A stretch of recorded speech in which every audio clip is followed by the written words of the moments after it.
Hey there, I just got done packing the wheel bearings on this old stock trailer. So now I'm going to try to get the lights working. Most of the wires are not attached and they're old and pretty nasty shape. So let's see if we can get her figured out.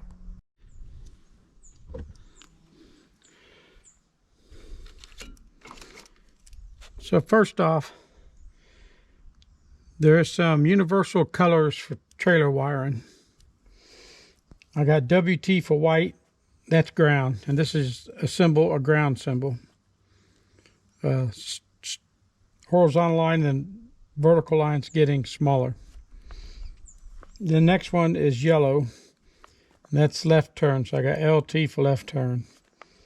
Then green, GR, would be RT, right turn.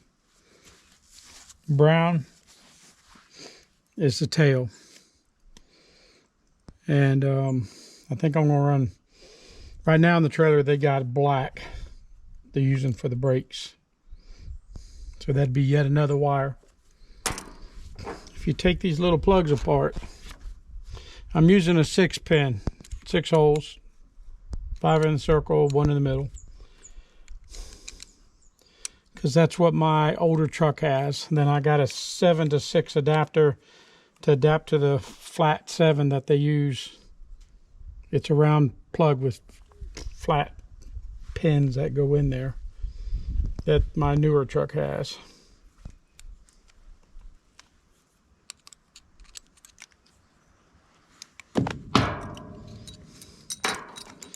So I've taken this apart. So I'll have to run the wires through here, back this off, run the wires through here, attach them to here, then put all this plug back together.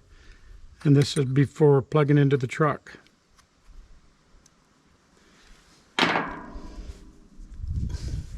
Now this trailer, the wires that are currently run on this trailer do not jive with the universal colors.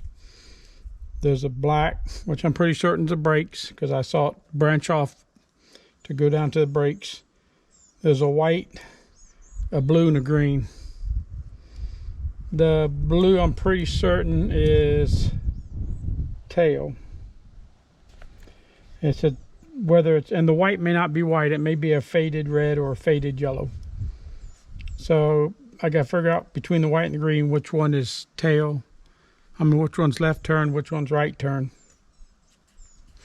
Also keep in mind, if you're wiring something with a European vehicle, things are different. The Europeans separate out turn signals and brake lights on each individual side, where in America the turn signal filament is the same filament as the brake light. So there'll be additional wires on a European configuration. I'm going to go ahead and make my pigtail to go down the hook to the truck. And what I'll do there, the way I'd like to do it, is attach this terminal strip up to that cross member right up in here. Then I'll wire the existing trailer light wires to one side of it, then the wires going down to the pigtail on another side. And then I'll also have to support the pigtail, clamp it down in ways to where there won't be any pull on the connectors. So I'm just using an old extension cord for my wiring, just using what I've got, so my colors aren't going to match. I'll just note it in my book there. So in this case, as much as I'd like for my white to be ground, my white's going to be the tail and marker. So I took my plug apart. This is the plug. I unscrewed it, little teeny screw right here, and pulled this end out. And before I clamp or crimp a wire, I'm going to cut it back, which these are the pliers that I like to use. They're good pliers. It's essential to have good crimping pliers.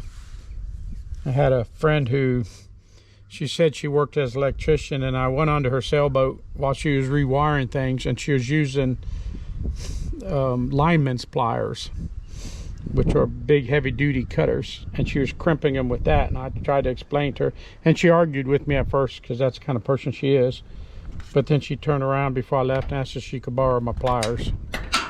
So a good set of crimping pliers, and I find these crimp the best.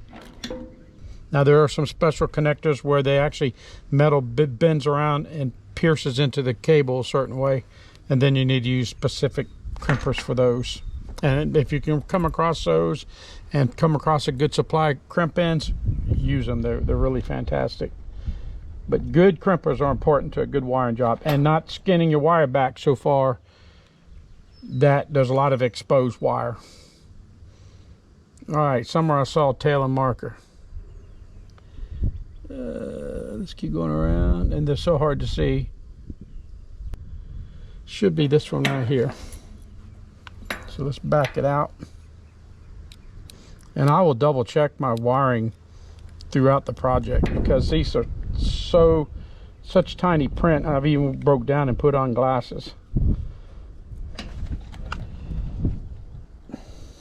I'll shove my wire up in there and had a strand get loose there. Make sure you don't get no strands getting loose. That one strand hanging around in there touching things it's not supposed to touch could cause you big problems.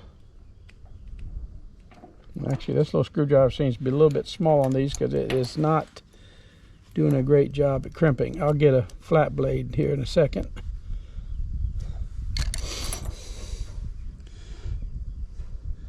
I don't know if you can see it, but it says TM right there, tail and marker.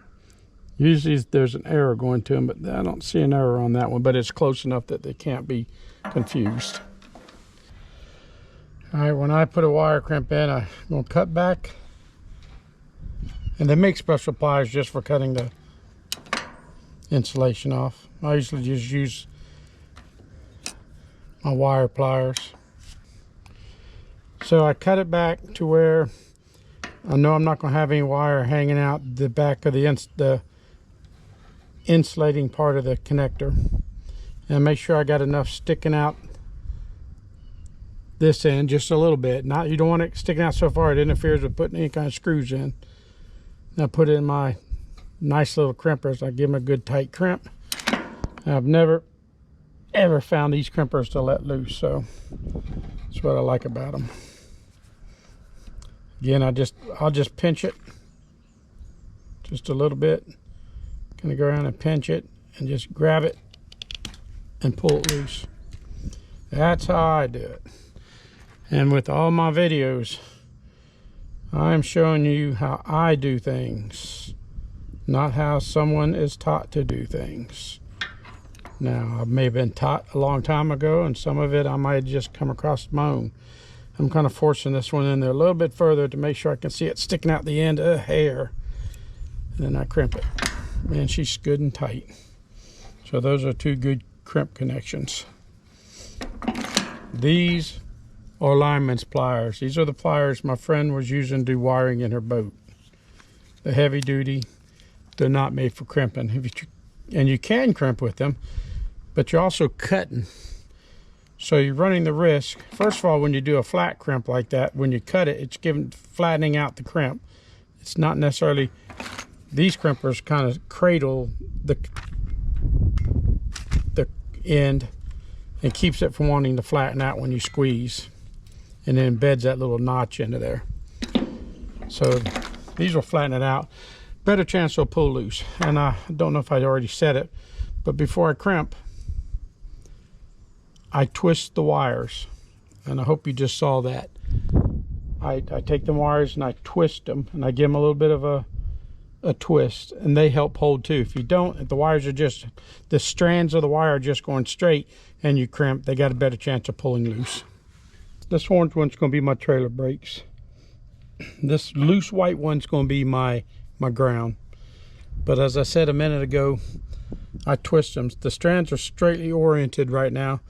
I just twist it. It don't matter what direction. But before I crimp, before I put a crimp connector on, or before I screw it into this connector here, I give it that twist. That one says ground, so this one will be the trailer brakes. It's got the marking right on there, except for the trailer brake does not say trailer brake. It says TS. which would not be turn signal. RT and LT, right turn and left turn, already marked, and they are hooked up. Okay. And then the last one is the ground. Now let me tell you, ground is one of the most important things on trailer brakes.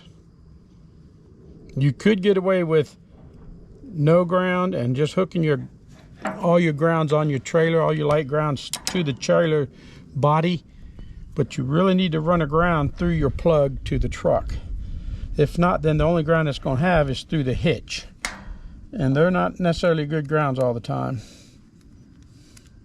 So, and you'll find if you have a bad ground, you'll find that, you know, just so intermittent because that hitch could be rust or grease or dirt, anything in that hitch losing the ground. So I'm going to have this ground here. This is the ground that's going through the plug. So I got all my wires in. The center connector that I don't have anything on is for 12 volts. That's for like if you're going to have an interior trailer light or something. And this old stock trailer don't need anything like that. It also might work good for charging a battery or something. So you shove the plug in. I got a little teeny screw laying over here. Takes a really teeny screw to hold it in. So when you take that screw out, make sure you pay attention to it. Easy to lose. Better shut up or I'll lose it.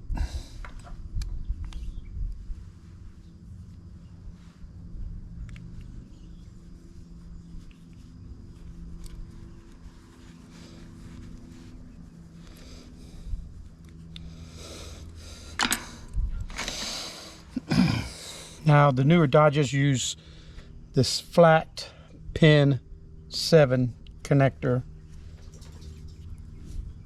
and this is an adapter, and I'm using it instead of wiring a 7 pin to this trailer. I'm still going to use a 6 pin adapter because my old truck still uses a 6 pin. And then what I'll do is I will fasten these wires, these 2 loose wires, to the orange one. Oh, I need to tighten this down. This clamp right here will hold. This clamp right here is going to squeeze some wires into this plug to take the strain off of the connectors inside the plug. So if you pull on it, hopefully this clamp will hold it in place, this plug. Don't pull on the wire, you're not supposed to anyways. Technically, now you can go to town and you can buy a round wire with your 6 conductors in there, or your 7, or whatever you need, that will fit in here and make a nice pretty job. I'm trying to do this job with what I got laying around. I kind of like doing what I can with what I got laying around for the most part. But I will fasten it, these wires, these loose wires, to this cord every so many inches regardless, probably with electrical tape. So, but for now, I'm going to plug this in the truck. I'm going to quickly look underneath and see, make sure I don't see anything shorting. Then I'm going to turn on the lights, turn signals and stuff in the truck, and see if I get any flashing going on at the back of the trailer. I got my terminal block mounted up here. These are the wires coming off the pigtail going down to the hitch. I got the main wire wrapped around that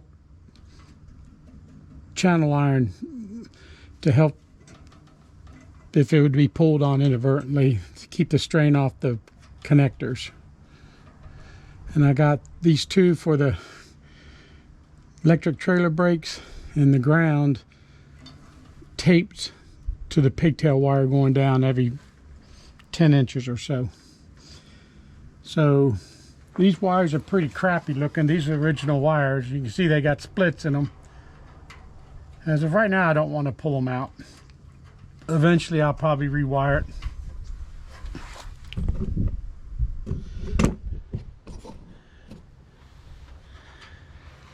it. I have concerns about these kind of pipes on the edges if they're sharp. The wires laying against it and just vibrating and cutting into them, but I don't see any damage. And they've been in these pipes. They've been in these pipes for, well, I think this is 1970 something trailer, early 80s. So they've been in there for a long time. So just try and get to work for now. What I'll probably do is take like a piece of wire protector or split a piece of tubing, put it around the wires and shove it in there to give it some insulation.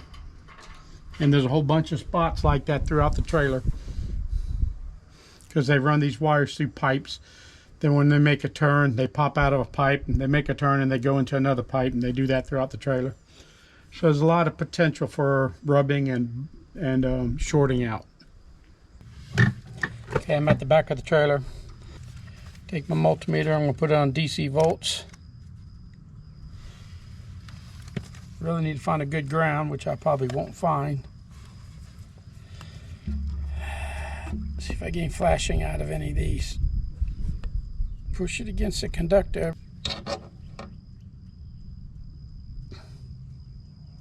I believe this is flashing right now. I believe this would be left turn. And this should be burning solid. I believe it's going to be burning solid. Let me hook up some lights. I've got working turn and brake lights along with marker lights in the rear. The right front amber light bulb is bad, but I've got electricity to it. Surprisingly enough, this nasty looking left front works just fine. So I got what I need done on my trailer. On the back, I don't know if you saw where I had separate marker lights on the corners. They are amber. Technically they're supposed to be red. And also the tail turn signal assembly I bolted on has a side marker built into it. So I'm eliminating those back corner ones because they're just redundant. Your crimp connectors, I use blue crimp connectors. My wires are probably 14 gauge, maybe some 12 gauge. But your crimp connectors colors are related to the size that they're made to hold. And I had to force some wires onto them. So that was probably 12 gauge. But the other ones went in just fine. But if you use too big a connector or too small of a connector, it could be a problem. So try to use the right connectors. The red are the smallest, and the blue's kind of what I typically use a lot. Then yellow is for the heavier wires. And then when you get even heavier than that, it'll go back to a red, but they'll be big. So my trailer brakes I'll have to do some other time. They need to be gone through properly. They're disconnected right now. I'm not going to haul anything in it. But anyways, I've got my wheel bearings packed and I got my lights on. I'm ready to go down the road and go get away. So thank you for watching my video. And remember, if you love life and learning new things, go aimless.com.